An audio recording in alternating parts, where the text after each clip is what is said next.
estamos en este mes terminando una serie que ha llenado nuestro corazón porque se llama nuestra serie Te invito a mi iglesia. Y hemos estado hablando de varias cosas, varios temas: el miedo de venir a la iglesia, la primera vez que uno viene a la iglesia, después todo lo que son esas circunstancias o esas dificultades o esos pensamientos incorrectos por los cuales uno no viene a la iglesia. Todo eso lo hemos estado hablando. Y es que yo no sé si ustedes, ¿quién los invitó a la iglesia? No sé quién los llevó acá, no sé si a la primera que los invitaron dijeron, sí, voy a ir y ahí estoy, o si a la persona que los invitó le costó venir y hacer que usted viniera a la iglesia. Pero yo quiero hacer una pregunta: ¿quiénes de ustedes han invitado personas a la iglesia a que vengan aquí? ¿Quiénes de ustedes han invitado? Sí, ¿verdad? Sí, bastantes hemos invitado. ¿Y quiénes de ustedes los han dejado así solamente como esperando y no vienen las personas? ¿Quiénes de ustedes? También una gran cantidad. Ahora, ¿por qué creen ustedes que esa gente no ha venido a la iglesia? Uno dice, es que es un irresponsable, es que es una no sé qué, cualquier otra cosa puede uno estar pensando. No, pero es que hay una lucha, el venir a la iglesia, el estar con Dios es una lucha que se da entre lo que es Dios, el pensamiento de Dios, y lo que es el pensamiento del diablo. El enemigo está tratando de que las personas no vengamos y tengamos una relación con el Señor, y obviamente va a ser cualquier cosa. Pero ya hemos hablado entonces de varios temas en el pasado. La semana pasada estuvimos hablando, entre otras cosas, de los prejuicios por los cuales la gente no viene a la iglesia, las cosas que pone la gente como de pantalla para decir, no, yo no voy a la iglesia por esto. Y hay tantas cosas. Por ejemplo, dicen, no, es que en esas iglesias se tarda mucho la gente, se tarda mucho, que tanto que dura la reunión. No, y yo no puedo estar esperando tanto tiempo. Hay otras personas que dicen, no, es que ahí no comienzan a tiempo. Las iglesias le dicen a uno, es a las 11 de la mañana y es la 1 de la tarde y no han comenzado. No, dice, yo ahí no voy a ir. O pueden estar pensando que son reuniones que son muy aburridas o que hacen mucho desorden, ahí lo invitan, lo pasan a uno al frente y lo ponen a cantar. No, yo no quiero ir a la iglesia. Y hay tantas otras cosas. Una gente me estaba comentando de que ya ahora se reúne entre nosotros y dice que no venía a la iglesia porque ella pensaba que aquí miraba entrar la gente y dice, no, ahí solo gente rica va. No, solo es iglesias de ricos. Entonces yo no voy a ir. Y dice que una vez dijo, no voy a entrar. Y cuando entró a la iglesia de los ricos se dio cuenta que lo vio a usted y a mí, dijo, no, si no somos ricos aquí no hay nadie. O sea, entendió que somos personas normales, pero hay pensamientos así. Otra gente piensa que se pide el diezmo y otro dice, no, es que esa iglesia está llena de gente hipócrita. Y dice, para ser tan hipócrita como esa gente que va, yo no voy, no quiero ir. Y esos son pensamientos. Los pensamientos de la gente que pone ese tipo de prejuicios. Pero hay otro tipo de personas que no es por eso que no vienen, sino porque piensan, saben, conocen su estilo de vida. Dicen, no es que yo estoy cometiendo esta falta, estoy en esta circunstancia, tengo problemas en mi matrimonio, no estoy viviendo con mi esposa, tengo problemas con mis hijos, estoy teniendo dificultades financieras y estoy actuando mal y otras cosas. Entonces yo necesito arreglar mi vida, yo necesito que Dios antes me cambie para yo poder ir a la iglesia, porque ¿cómo voy a ir a una iglesia como la Gran Comisión con ese montón de angelitos que llegan todos los domingos a las 11 de la mañana? No lo voy a ir a contaminar, no puedo ir a contaminarlos a ellos, tengo que arreglar entonces mi vida. Obviamente esos son pensamientos que dicen, yo necesito arreglar mi vida antes. Pero yo quiero decirles que en ese extremo quiero aclarar y empezar por un pasaje, porque a Jesucristo en algún momento, Él cuando vino a esta tierra, cuando estuvo en la tierra, andaba con un montón de gente pecadora.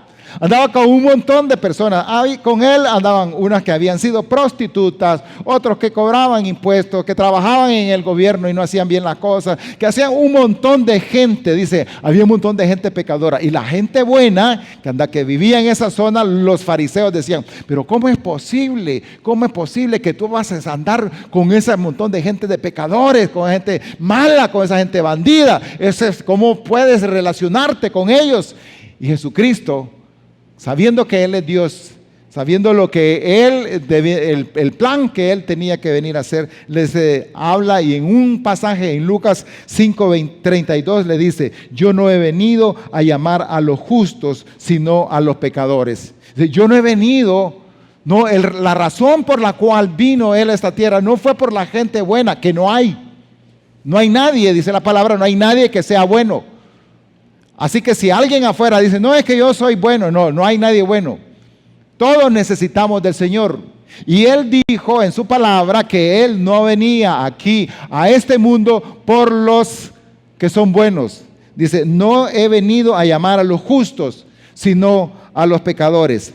Así que eso es el papel por el cual nosotros tenemos que venir y entender de que no necesitamos arreglar nuestra vida para venir y asistir y conocer de Dios. Obviamente, cuando conocemos a Dios, en la medida en que vamos creciendo y lo vamos conociendo a Él, hay cosas que vamos a ir mejorando. Pero ese papel, ese trabajo le corresponde al Señor hacerlo en nuestras vidas. Así que si tú estás aquí por primera, por segunda vez y piensas que no has arreglado tu vida o piensas que eres bueno, no es así. Ni eres bueno, ni arreglar la vida te corresponde a ti, le corresponde al Señor. Y de eso queremos hablar. Y todos nosotros tenemos nuestra historia por cómo fue que venimos a nuestras iglesias. Yo tengo ya muchos años de estar en nuestra iglesia. Yo confío en Cristo aquí en Gran Comisión. Pero al principio de estar en la iglesia, antes de eso yo asistía a un par de veces asistí a un lugar, porque una vez que fui a una reunión había el pastor y la charla que daba, la conferencia que estaba dando el pastor me gustó y dije: hey, qué interesante lo que está diciendo. Y entonces, pero no tenía yo ningún compromiso de estar en esa iglesia. Así que yo llegaba temprano, me habían invitado una persona, pero yo llegaba temprano y llegaba solo, y era un edificio de 2 pisos y me sentaba en el último lugar, allá en el último asiento de arriba del 2.º piso, ahí me sentaba. Así que cuando la gente, el pastor o alguien de los anfitriones decía: vamos a saludar a las personas que están a tu lado, yo no tenía nadie quien saludar porque estaba atrás. Qué bueno que no tenía nadie. Y solamente venía y empezaba la oración, terminaba la conferencia y empezaba el pastor, decía: vamos a orar, cerramos nuestros ojos. Yo que cerraban los ojos y yo ya iba, cuando abrían los ojos yo ya estaba a 2 cuadras afuera, porque no quería estar ahí, no tenía un compromiso. Porque también yo pensaba que habían cosas que, aunque me gustaba lo que estaban pasando, habían circunstancias en mi vida por las cuales tenía que arreglar, y no me consideraba que era una persona correcta para estar ahí. Y muchos podríamos estar así, pensando de que estamos en la iglesia y no somos las personas correctas para estar acá. Pero yo quiero decirte que Jesucristo tiene una diferente respuesta para tu vida. Y en la Biblia nosotros vemos un caso que es el caso de un personaje en la Biblia que a veces no lo conocemos porque nos centramos en otro tipo de gentes, pero hay una persona que se llama Bartimeo. Hay alguien en la Biblia que se llama Bartimeo. Bonito el nombre, ¿verdad? Bartimeo. Ya si no sabe cómo ponerle a su niño, póngale Bartimeo. Suena bien. Pues dice que Bartimeo era hijo de Timeo. Y tiene un pensamiento, tiene una enseñanza bien trascendental para nosotros. Dice en Marcos 10, 46, 52. Dice: llegaron a Jericó, y al salir de la ciudad Jesús iba seguido de sus discípulos y de una gran multitud. Junto al camino estaba sentado un mendigo llamado Bartimeo, hijo de Timeo, que era ciego. Cuando éste supo que quien venía era Jesús de Nazaret, comenzó a gritar y a decir: Jesús, hijo de David, ten misericordia de mí. Muchos lo reprendían para que callara, pero él gritaba con más fuerza: Hijo de David, ten misericordia de mí. Jesús se detuvo y mandó que lo llamaran. Los que llamaron al ciego le dijeron: mucho ánimo, levántate, que Jesús te llama. Arrojando su capa, el ciego dio un salto y se acercó a Jesús. Y Jesús le preguntó: ¿qué quieres que haga por ti? El ciego le respondió: Maestro, quiero recobrar la vista. Jesús le dijo: vete, tu fe te ha salvado. Y enseguida el ciego recobró la vista y siguió a Jesús en el camino. En el momento de esta historia, ya habían pasado que Jesucristo había hecho una gran cantidad de milagros. Estaba aquí a punto de llegar al momento de su sacrificio por nosotros, de la crucifixión. Así que Jesucristo ya había hecho varios milagros, muchos milagros. Dentro de los que se narran en la Biblia, ya había sanado a un leproso, ya había resucitado personas, ya había hecho muchos milagros, ya había dado de comer a 4,000, ya había dado de comer a 5,000, ya había hecho grandes cosas. Por lo tanto, Jesucristo era alguien que no era desconocido en esa zona. Y parece que la gente, así es, la gente andaba detrás de él. Y muchos, dice aquí, le seguían. Y muchos que sabían que en Jesucristo podrían encontrar la solución a sus problemas, le seguían. Por sanidad, por cualquier otra cosa. Y aquella cantidad de personas le seguían. Así que vamos a ver en este caso, cuál es la descripción de lo que Bartimeo es en este momento. En primer lugar, Bartimeo tiene toda su fe y esperanza en Jesús. Tiene toda su fe y esperanza en Jesús porque Él viene y lo escucha. ¿Se imaginan ustedes? Él viene y está sentado. Está sentado ahí está sentado en la acera y en eso oye. Porque no puede ver, está pidiendo dinero. ¿Quién me da una moneda, por favor? ¿Quién me da dinero, por favor? Y Él está pidiendo ahí. Y en eso viene y escucha el ruido. Y pasa aquella gente, aquel montón de gente. Puede ser que sea la guardia romana. Puede ser que eran gentes del gobierno. Puede ser que sea el gobernador que iba pasando con la gente que iba con él. Sin embargo, él pregunta y dice, ¿y quién es el que va ahí? ¿Quién es el que va ahí? Alguien le ha de haber dicho, Jesús de Nazaret.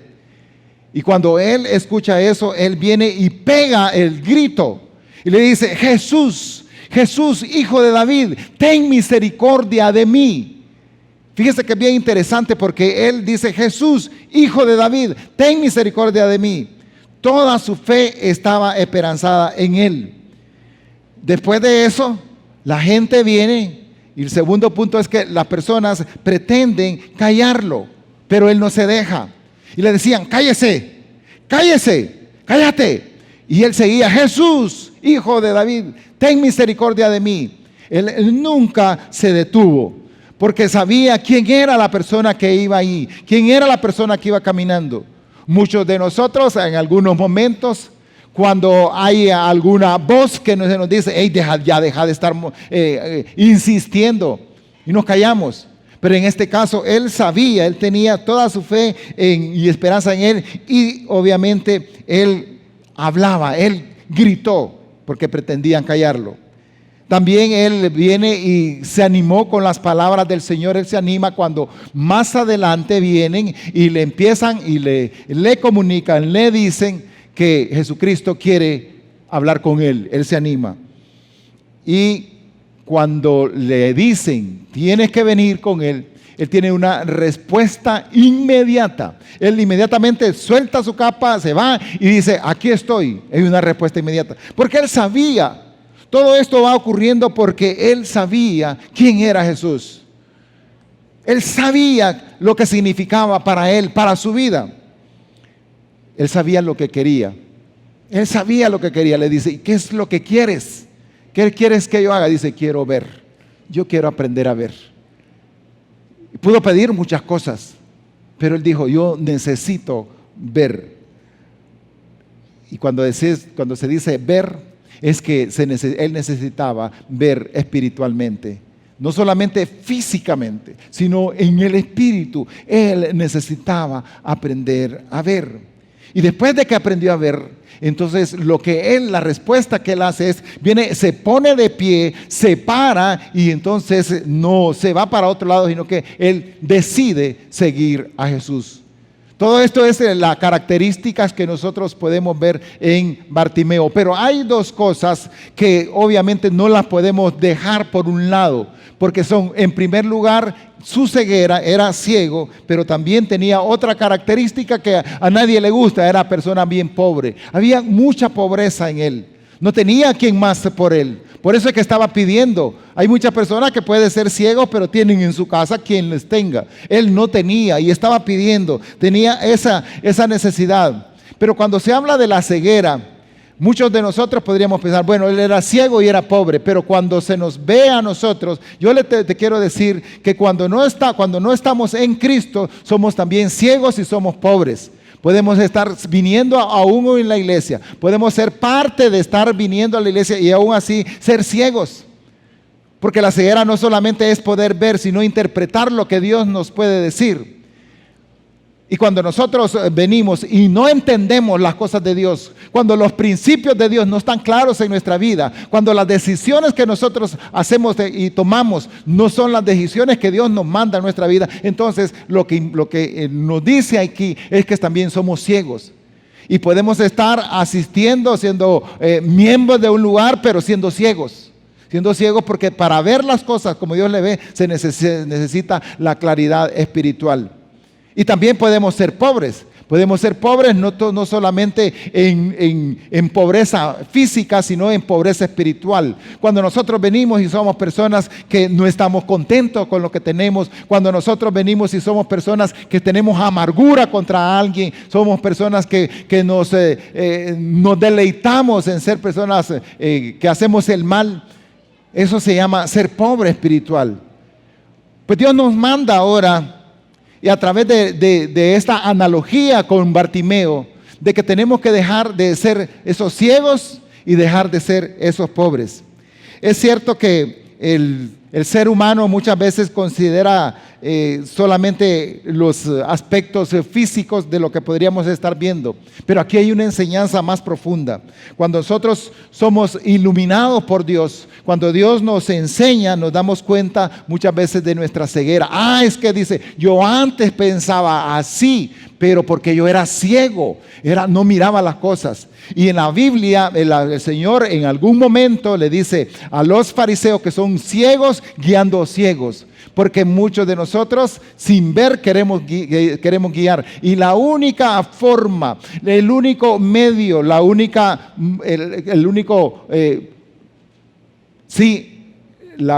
razón y el único instrumento que Dios nos ha dado para dejar de ser ciegos es Dios mismo, es su palabra, es escuchar de su palabra.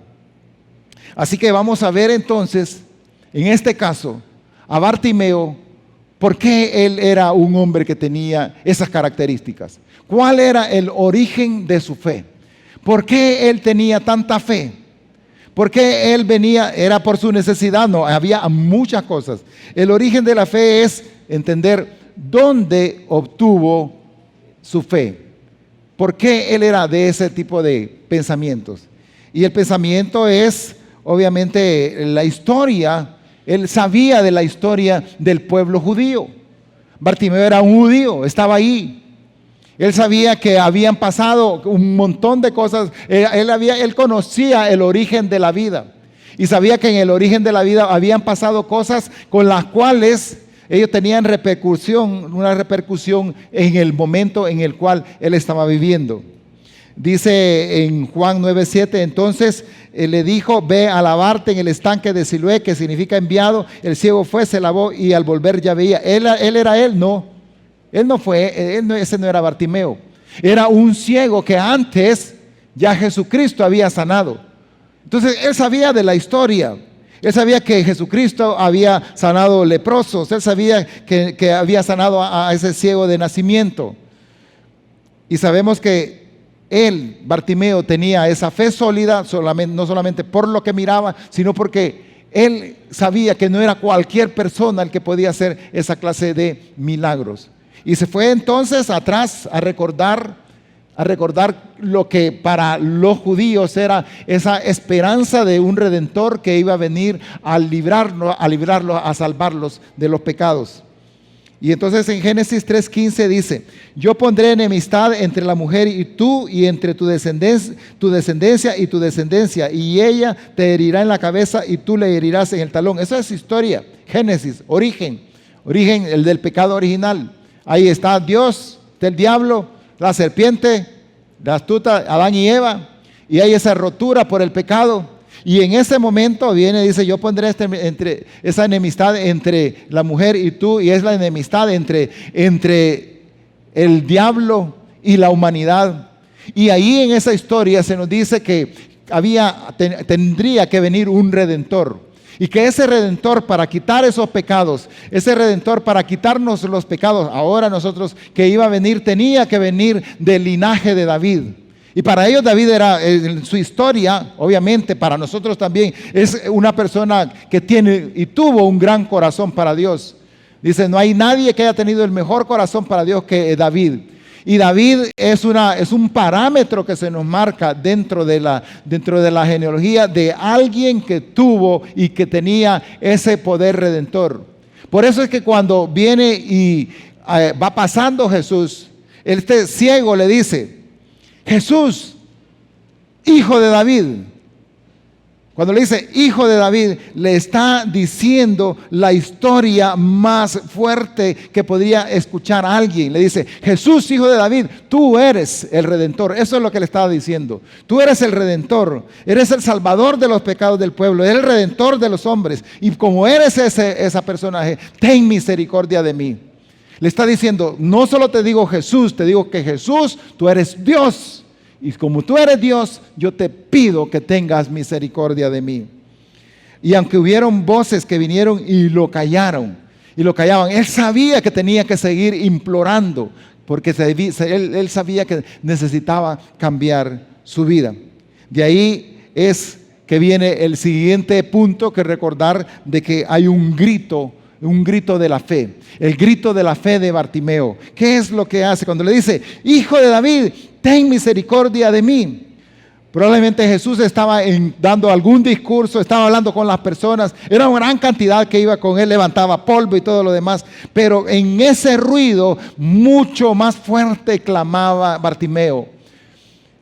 Entre más voces te estén callando por algo que tienes que tú estés deseando, que tú estés padeciendo, que tú estás sufriendo, entre más voces, ya sea de afuera y personales, que te dicen cállate, tú tienes que gritar, decirle, Señor, te clamo, ten misericordia de mí. Y en el grito a él le decían, quítenlo de la pasada, bájenlo. Los gritos de Bartimeo eran como de alguien que estaba ahogándose. Cuando alguien ya está en auxilio, ya no es un grito, es un clamor. Cuando alguien se está quemando, ese es un clamor que está pasando. Es un sufrimiento que está teniendo ahí en su vida. Y ese clamor es el que está dando, ese clamor es el que está gritando. Porque necesitaba. Él sabía y se le estaba yendo la oportunidad porque le estaba pasando Jesús. Hoy en día ese grito lo podemos llevar, ese grito de fe, a la oración. ¿Cuánto nosotros estamos orando? ¿Cuánto nosotros estamos yendo hacia o creyéndole a Dios? ¿Qué tanta necesidad estamos teniendo? ¿Y cuánto oramos? La oración va relacionada con nuestro grado de fe en que a quien le pedimos es nuestro Redentor. Y muchos de nosotros venimos a las iglesias y nos cuesta orar. ¿Cuánto tiempo? Si yo le pregunto a usted, ¿cuánto ora usted al día? ¿Cuántas horas? No le voy a decir que levante la mano. Pero me estaba comentando una persona que un día fue a una casa, lo invitaron a una casa de hermanos. Lo invitaron a comer. Y entonces cuando lo invitaron a comer, el dueño del señor de la casa, el hermano de la casa, papá, dijo, vamos a comer, entonces vamos a orar. Entonces empezaron, Señor, oramos. Y cuando terminaron de orar, una niña, hija del matrimonio, dijo, qué extraño me siento aquí. Dice, nosotros nunca oramos para comer. Ni para comer, mucho menos en otros momentos. El caso aquí es que sí tenemos necesidades así como las tenía Bartimeo, pero nos cuesta venir y gritarle a Dios y pedirle y hablar con Él. Yo no sé cuáles pueden ser sus necesidades hoy, en este momento. Pero sí sé que tenemos un Dios y usted tiene un Dios que es vivo y verdadero para responder a cualquier cosa que usted esté sufriendo. Y no sé si usted tiene un tiempo prudente de estar pidiendo por algo o si ya se acostumbró al sufrimiento o dijo, no, es que esto ya no tiene remedio, así voy a morir. Mire, eso no es un pensamiento de Dios. Si hay algo que tenemos que entender es que en algún momento, si es dentro de la voluntad de Dios, el Señor va a responder. No importa que estés en una situación de desaliento, que estés en una situación que no te sientes ni siquiera con fuerza. Y de ahí viene entonces el tercer elemento de lo que hacía en este caso Bartimeo: buscar al Señor en medio del desaliento. Buscarlo en medio. Nadie le dijo a él, ven, hay que buscar a Cristo. Nadie le dijo, mira, va a pasar, ahí va, mira, seguilo. No, él estaba desalentado, más bien nadie lo animaba a que lo hiciera. Sin embargo, él vino y lo buscó. Este es el caso de muchísimas personas que se quedan en nuestra vida, que se queden en la vida sin que nadie les diga nada para que busquen a Jesús. Tantas personas que pueden estar a tu alrededor, gente que necesita escuchar a Jesús, y tú estás ahí y no lo alientas a que venga y busque al Señor, no lo alientas a que venga y encuentre a Dios. Tal vez te quedas entonces con el pensamiento de que esta persona va a tener que seguir así. Y hay tanta gente afuera, hay gente adentro, pero hay más gente afuera que son, como dice aquí, como ciegos, que no conocen de la palabra, que no conocen de Dios, y están pegando tumbo tras tumbo tras tumbo porque no conocen de Dios. El desaliento para Bartimeo iba en aumento. No solo no lo estimulaban, sino que lo desalentaban. Y lo hacían pensar, no, ya no hay remedio. No vas a poder seguir. Yo te quiero decir que no importa lo que tú estés pasando, posiblemente vienes a la iglesia y hay cosas en las cuales necesitas cambiar en tu vida. Hay áreas en que necesitas cambiar y debes de saber que si tú se lo pides a Dios, lo va a hacer. Ninguno de nosotros, de los que está aquí, es perfecto. Todos tenemos cosas que tenemos que estar lidiando. Como una vez, no sé si les conté, una vez que había un señor, en su momento lo hablé con él para pedirle permiso para poder hablarlo con ustedes. Pero había un señor que me dijo, sí, pastor, puede comunicarles esto. Fíjense que me lo encontré a él en un estacionamiento.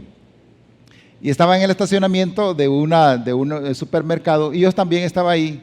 Y cuando lo vi, éramos pocas personas. Lo vi allá y le dije, hey, lo voy a ir a saludar. Y lo voy a saludar. Pero cuando lo vi, estaba él con un cigarro. Con el cigarro. Y entonces le dije, le digo, hola hermano. Hola pastor, me dice. ¿Cómo está? Le digo, bien. ¿Y usted cómo está? Bien, me dice. Le digo, ¿y la familia? Y ahí está bien, me dice. ¿Y su esposa? Mi esposa, dice, ahí está dentro del súper. Como que quería que me fuera, ¿verdad? Entonces le dije, voy a preguntarle otras cosas, a ver qué me dice. Y dice, miraba el humito que salía por acá atrás. Entonces, pasaba el humito. Le dije, y empezó a platicar. Y él seguía ahí, obviamente estaba como apenado. Y entonces llegó un momento, dije, no, estoy molestándolo a él. Le digo, se va a quemar, ¿verdad? Le digo, ay sí, pastor, me dice, me voy a quemar. Sí. Nombres, dicen aquí, no hay nombres. El caso es que si viniera, eso era visible, pero si Dios te viera a ti lo que tienes en tu teléfono, con lo que estás lidiando, si Dios te viera tus pensamientos, ¿cree que serías digno de estar aquí? Posiblemente no. Bartimeo estaba así. Decía, no, yo no soy digno. Pero sí podemos entender en todo este caso de que por eso es que vino Dios a este mundo. Por eso el pasaje que dice, si yo no vine por los sanos, yo vine por los enfermos. Vino por cada uno de nosotros, para que en las áreas en las cuales estamos teniendo que mejorar en nuestras vidas, en ese desaliento, vengamos y lleguemos y le clamemos a Él. Porque eso que está ahí estorbándonos en nuestra vida, en lo que estamos haciendo, si es algo negativo, nos va a afectar. Nos está afectando, nos va a seguir afectando. No vamos a poder seguir creciendo. No lo podemos hacer. Pero tenemos que entonces venir, así como Bartimeo, decir, Señor, ten misericordia de mí. Porque necesito ver, porque necesito salir de estas circunstancias. Marcos, otra vez el pasaje dice, y que muchos lo reprendían para que se callara, pero él gritaba con más fuerza, Hijo de David, ten misericordia de mí. Ten misericordia de mí. Ese es el pensamiento principal. Y si tú piensas que estás con un camino correcto, pues ve las escrituras si estás a ver si estás en un camino correcto, si estás fracasando en algo, si hay algo que no está bien en tu vida, ve con Él, ve con el Señor. Y el Señor va a responder. Dice en el pasaje 49, dice que Jesús se detuvo cuando escuchó todo ese grito. Jesús se detuvo y mandó a que llamaran al ciego. Y los que lo llamaron al ciego le dijeron, mucho ánimo, levántate, que Jesús te llama. Vemos entonces que Jesús se detuvo en algún momento.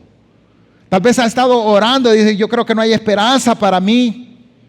Tal vez estás en desaliento, ya ha pasado mucho tiempo. Y ya no le voy a, ¿para qué le voy a seguir orando? Ya no hay necesidad de seguirle orando. Ya estoy bien así. No. Esa no es esa manera de ver las cosas. A veces puedes decir, ya estoy bien así, pero en amargura, no en contentamiento. Pero vienes y hablas con el Señor, y cuando iba el Señor iba caminando y dice que Jesús viene, y cuando va acá dice y oye y dice que el Señor ten misericordia de mí, y se detiene y se regresó y se regresa y le dice, tráigamelo. Jesús se detuvo, está esperando que nosotros vengamos y hablemos con Él.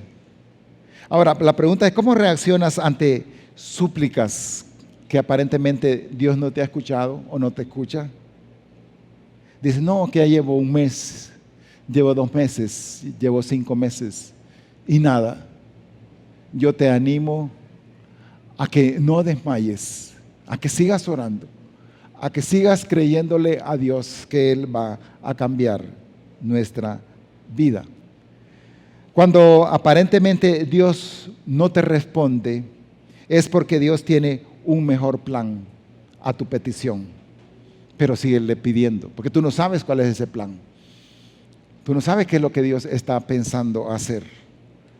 Por eso debemos descansar en Él y orar. Y ver cómo Él nos ve. Si no hay respuesta a las oraciones que estamos teniendo, tenemos que saber que Dios tiene su tiempo, pero que Dios no se deja o no es sordo para no escucharnos. Y va a haber un momento en el que se va a detener y te van a decir, tráigamelo. Por eso hay un salmo que a mí me gusta mucho, es el Salmo 139, 17, que dice, qué preciosos son tus pensamientos acerca de mí, oh Dios. ¿Se imagina usted eso? Dice, qué preciosos son tus pensamientos acerca de mí, oh Dios. Posiblemente su esposa no piense así de usted. Posiblemente sus hijos no piensen así de usted.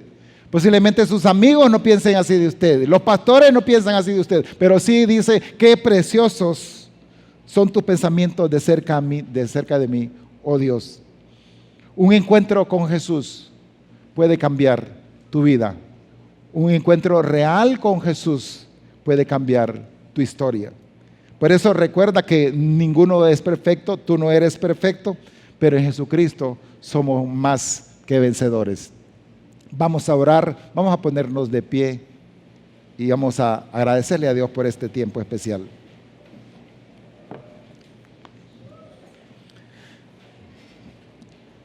Señor, estamos en esta bonita mañana. Estamos, Señor, rogándote y pidiéndote que tú escuches el clamor de nuestra vida. Señor, te pedimos que escuches el clamor del fondo de nosotros. Y así como Bartimeo en su momento te decía, Señor, ten misericordia de mí. Oh Dios, ten misericordia de mí. Así, Señor, en esta mañana te decimos, tú que eres el Dios de Israel, el Dios grande, el Dios santo, el que nos conoces y el que nos amas mucho más de lo que nos imaginamos,